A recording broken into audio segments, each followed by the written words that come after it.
Hello friends, welcome back to my channel. আজকে আমি তোমাদের সাথে শেয়ার করবো বিরিয়ানির রেসিপি। ঘরোয়া পদ্ধতিতে কী করে তোমরা বিরিয়ানি বানাবে সেটাই রেসিপি শেয়ার করবো। এখন সকালবেলা ঘুগনি মুড়ি খেয়ে আমরা লেগে পড়ছি বিরিয়ানি বানানোর জন্য। সবার প্রথমে যেটা করবে সেটা চাল নিয়ে নেবে। চালটা আধ ঘন্টা 1 ঘন্টার মতো ভিজতে দিয়ে দেবে। আমরা ঘরোয়া পদ্ধতিতে করবো সেজন্য ঘরের চাল। এখানে নিয়ে নিচ্ছি মিঠে আতর, বিরিয়ানি মশলা, গোটা মশলা যা যা লাগবে, সামরিচ, লবঙ্গ, তারপর এখানে ছিল গোলাপ জল আর কেওড়ার জল। তো যাই হোক, এগুলো নিয়ে নেবে, বাস এগুলো হলেই হবে, আর কিচ্ছু দরকার নেই। এখানে আদা রসুন পেঁয়াজের পেস্ট বানিয়ে নেবে একটা। প্রথমে ভাবলাম শিলনোড়ায় বাটবো, কিন্তু তারপরে ভাবলাম যে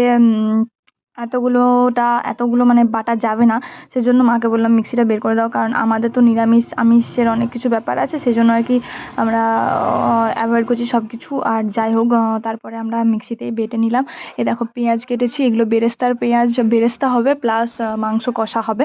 তো যাই হোক, এখানে হচ্ছে বিরিয়ানির মাংসটা, আর এটার তলায় আছে মাংস, কষার মাংস।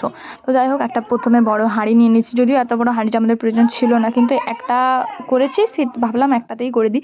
তো ঘরোয়া পদ্ধতি বানাচ্ছি সেজন্য ঘরের চালে করছি, তোমরা কিছু মনে করো না। এটা তোমরা যে কোনো চাল নিতে পারো। আমরা প্রথমে বুঝতে পারিনি যে এতটা ভালো হবে। যদি জানতাম, মানে ভেবেছিলাম প্রথমবার করবো কীরকম হবে না হবে। এই যে দেখো বাটাটা কত সুন্দর হয়েছে মিক্সিতে বেটেছি বলে। তো যাই হোক, এখানে টমেটো নিয়ে নিয়েছিলাম। এই যে গোটা মশলাগুলো তোমাদেরকে তো দেখিয়েই দিয়েছিলাম। আর এখানে দেখো এগুলো হচ্ছে বিরিয়ানির আলু। মাংসর আলুগুলো একটু ছোটো ছোটো হয়ে গেছিলো, আর আমরা ভাবলাম ডিমও দেবো, সেজন্য 4টে ডিমও নিয়ে এসেছিলাম। আর বিরিয়ানি খাবো বলতে শুধু আমি, দিদি, আমার বর আর বোন। আর তো দেখো এখানে জলটা লবণ জলের মতো, মানে সমুদ্রের মতো লবণাক্ত জল হতে হবে, কিন্তু নুনটা একটু বেশি করে দেবে। তারপর একটু জলটা ফুটে এলে তারপর ভাতগুলো দেবে, মানে চালগুলো দেবে। তো দেখো চালটা 80% কুক করে তুলে নেওয়া হচ্ছে। তারপর চালটা একটু ভালো করে শুকাবে, তারপর দমে দেওয়া হবে।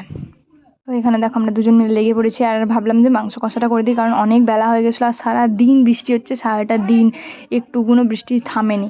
তো যাই হোক, এখানে দেখো দিদি আমাদেরকে ভিডিও করতে সাহায্য করছে। ওই যে ওখানে মা দিদা ওদের রান্না করছে, কারণ ওরা বিরিয়ানি টিরিয়ানি খাবে না, বলেছে টেস্টও করবো না। আমার দিদা এমনিতেই খায় না মাংস।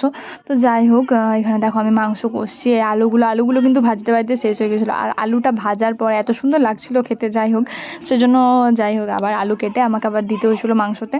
তো এখানে দেখো এটা হচ্ছে বিরিয়ানির মাংসটা। আমি সব মশলা ম্যারিনেট করে রেখে দিয়েছি। মশলা বলতে কি, তোমরা নুন, হলুদ, লঙ্কা, জিরে, ধনে এসব ম্যারিনেট করে রেখে দেবে। আর তোমরা পারলে আদা রসুনটাও দিতে পারো, ওটা নাও দিতে পারো, ওটা কষার সময়তেও দিতে পারো। এই দেখো মাংস কষাটা হয়ে গেছে। হ্যাঁ, এরপর এটাতে জল ঢেলে দেবো। তো যাই হোক, একটু টেস্ট না করলে হয় বলো, কষা কষা ঝাল ঝাল লাল লাল মাংস। তো যাই হোক, হ্যাঁ, এক সাইডে হচ্ছে, তো সেই জন্য আর কি ওইদিকে আলাদা রান্না হচ্ছে ওদের আর কি, আর আমাদের আলাদা রান্না হচ্ছে। তো চলো, এটা তো হয়ে গেল।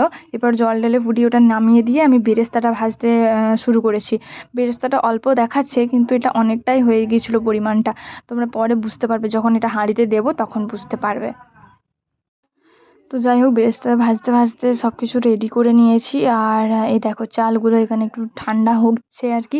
ঠান্ডা হোক, চলো বেরেস্তাটা ভাজা হয়ে গেছে, এখন আলুগুলো ভেজে নিই। আলু, তারপর ডিমগুলো ভেজে নিয়েছি আর কি। ডিমগুলো আর কিছু করার দরকার নেই, এরপরে পুরো দমে দিয়ে দেবো।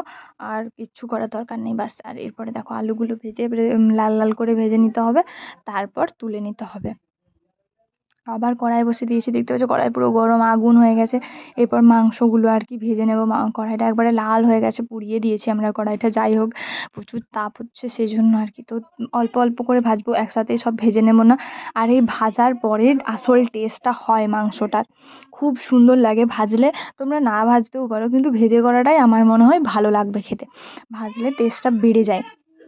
তো যাই হোক, চলো আমি অল্প অল্প করে ভেজে নিই। তো এই দেখো ঘি নিয়ে নিয়েছি, এরপর দমে বসাবো সেই জন্য হাঁড়িটায় আগে ভালোটি করে ঘি মাখিয়ে নিচ্ছি। আর আরেকটা কথা তোমরা একটা মনে রাখবে, ঘি মাখালেও কিন্তু তলায় লেগে যাওয়ার চান্স আছে। সেই জন্য আমরা কি করবো বলো তো, ওই জন্য শালপাতা এনেছি। শালপাতা বা কলা পাতা যা খুশি তোমরা দিয়ে দিতে পারো হাঁড়িটাতে তলাতে, তারপর লেয়ার দেবে, তাহলে একটু ভালো হবে আর কি। তো চলো আমি সেটা তোমাদেরকে দেখাবো। তো আগে ভালো করে অনেক বেশি পরিমাণে ঘি আমি মাখিয়ে নিচ্ছি, খুব বেশি দেওয়ার দরকার নেই, তাহলে আবার ঘিয়ে চ্যাপচ্যাপ করবে। তো দেখো আমি এখানে হাঁড়িটা বসিয়ে দিয়েছি। এই দেখো বেরেস্তাটা কত সুন্দর হয়েছে বেরেস্তাটা। তো দেখো এরপর আমি শালপাতাগুলো দিয়ে দেবো, আর তলায় একটা শালপাতা দিয়ে তার উপরে আমি আবার একটা শালপাতাতে ঘি মাখিয়ে নেব, যাতে লেগে না যায়। মানে আমরা পুরোপুরি চেষ্টা করছি যাতে খুব ভালোভাবে হয় আর কি, কোনো সমস্যা যাতে না হয়। তো চলো আমি পাতাটায় আগে ঘি মাখিয়ে নিই, তারপর এটা দিয়ে তারপর লেয়ার দেব।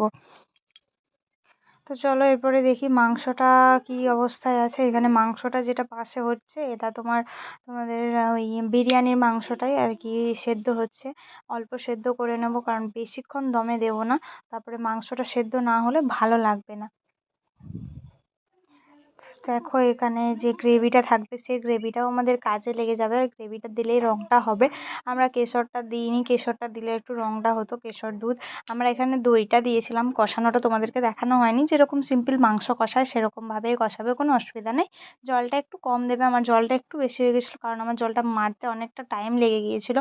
তো যারা তাড়াতাড়ি করতে চাও তাদের জন্য বলছি জলটা একটু কম দেবে। এখানে দইটা দিয়েছিলাম বলে সাদা সাদা হয়েছে কালারটা, আর দেখতে পাচ্ছ কেমন কালো কালো হয়ে গেছে, বুঝতে পারছি না কেন। তো যাই হোক খুব একটা খারাপ হয়নি, খেতে ভালোই হয়েছিল। তো চলো এরপরে লেয়ার দেওয়া শুরু করব। আগে এগুলো তুলে নিচ্ছি, মাংসটা আলুটা সব আলাদা করে তুলে নিচ্ছি কারণ এগুলো তো লেয়ারে দেবো আর ওইটা হচ্ছে ছড়িয়ে দেবো চারদিকে। তো দেখো এখানে কত সুন্দর করে হয়ে গেছে মাংসটা, আলুটা।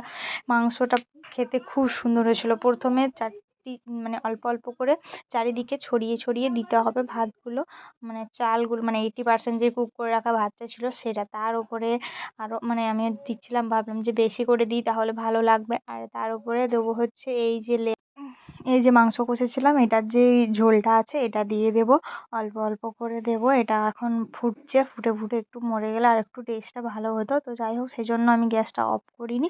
তো চলো অল্প করে দিয়ে দিলাম যাতে তলায় লেগে না যায়, তার জন্য জলটা বেশি করে দিয়ে দিলাম। এরপরে চলো এটা দিয়ে দেবো একটু, তারপর আবার ভাত দিয়ে আবার লেয়ার করবো, এবারে মাংসটা দেবো চারিদিকে। তো দেখো খুবই সিম্পলভাবে করছি, কোনো সেরকম তোমাদের অসুবিধা হওয়ার কথা নয়, একদম সিম্পল। আমরাও প্রথমে ভেবেছিলাম যে অনেক কষ্ট হবে, মানে করতে পারবো কি পারবো না। এটাতে প্রত্যেকটা লেয়ারেও তোমরা গোলাপ জল আতরটা বেশি দিও না, আতরটা 2 থেকে 3 ফোঁটা দিবে তাহলেই মানে সেন্ট হয়ে যাবে।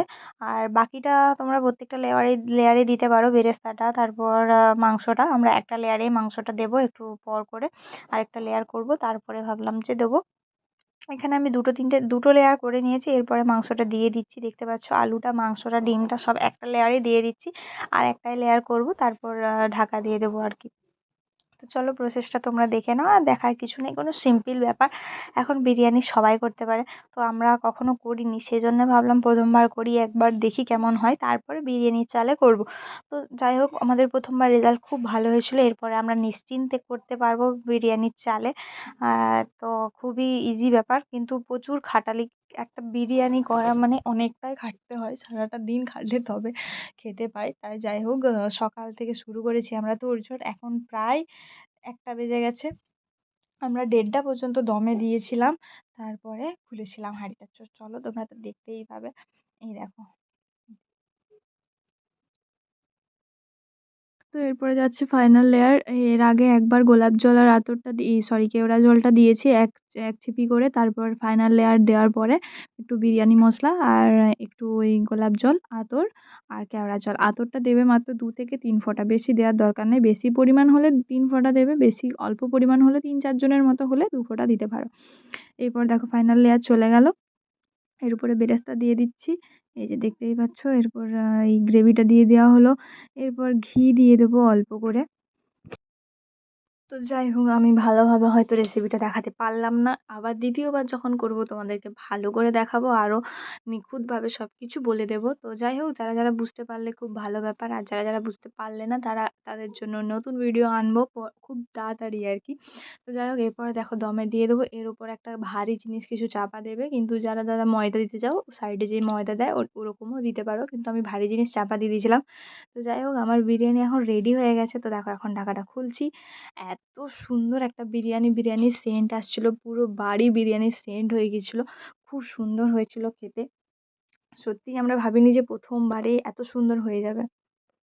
তো চলো এরপরে দেওয়ার পরে আর খাবার মানে আমি ভালোভাবে খেতে পারি না, তো যাই হোক প্রথমবার সেজন্য যেমন করে পারছিলাম সেরকম খেয়েছিলাম। তো সত্যিই বন্ধুরা যদি সত্যি কথা বলতে খুবই ভালো হয়েছিল খেতে, ভাবিনি এত ভালো হবে। তো যাই হোক বারবার কথা বলবো না, তো চলো এরপর কিছু বলে যাই। আর ভাতটা খুব ঝরঝরে ছিল, যেটা ভাবছিলাম যে লেগে যাবে, কোনো অসুবিধা হয়নি, চাপাটা দিয়েছিলাম বলে আরো ভালো হয়েছিল। যাই হোক চলো এবার খেতে বসে যাই। এই দেখো চিকেনটা কিন্তু এতটা পরিমাণে সিদ্ধ হয়ে গেছে যে একটু ভাত দিলেই লাল লাল কষা কষা মাংস তার সাথে আমাদের বিরিয়ানি খুব সুন্দর হয়েছিল। আমি তো একদম 10-এ 10। আর চালটা তো পছন্দ না, কারণ আমি ভাত খাবো, সেই জন্য বাড়ির চাল করেছিলাম।